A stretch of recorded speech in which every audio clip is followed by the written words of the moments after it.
In this video, we're going to be learning about direct proportionality. Looking at an example on the left-hand side, our very first line states that C is directly proportional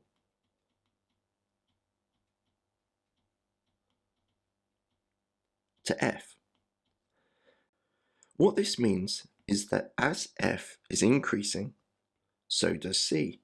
As a graph, direct proportionality looks something like this. It's a straight line. With any straight line, you can read off the change between any two terms. This is the gradient.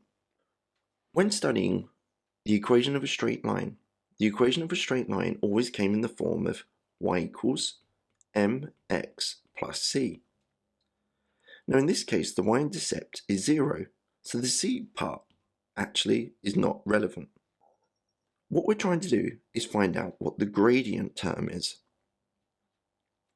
If I have c is directly proportional to f, this can be modeled as c is equal to k times f, where k is the gradient of the straight line that models c and f, but is also known as the proportionality constant.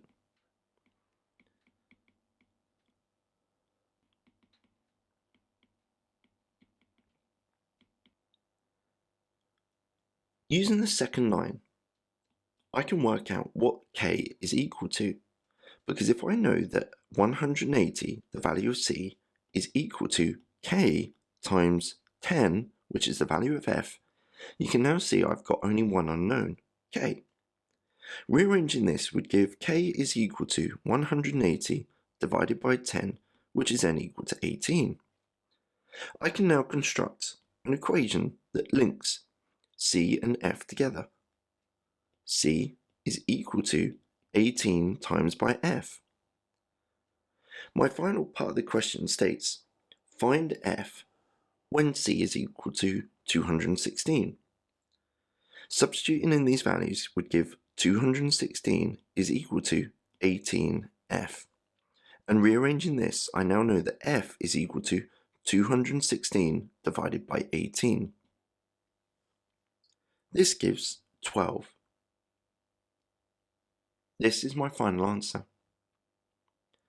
Pause the video here and have a go at the question on the right hand side. When you're ready for the answer, press play.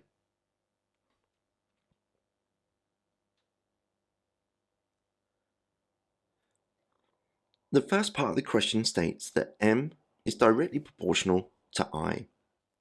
I can replace the proportionality symbol with m is equal to k times I. Using the information in the second line of the question, 102, which is the value of m, is equal to k times I, which is 6. Rearranging this would give k is equal to 102 divided by 6, which is equal to 17. Knowing that k is equal to 17, I now know that m is equal to 17i. And looking at the last line of the question, find I when m is 238. So if m is 238, this is equal to 17 times I. And rearranging, I is equal to 238 divided by 17, which is then 14.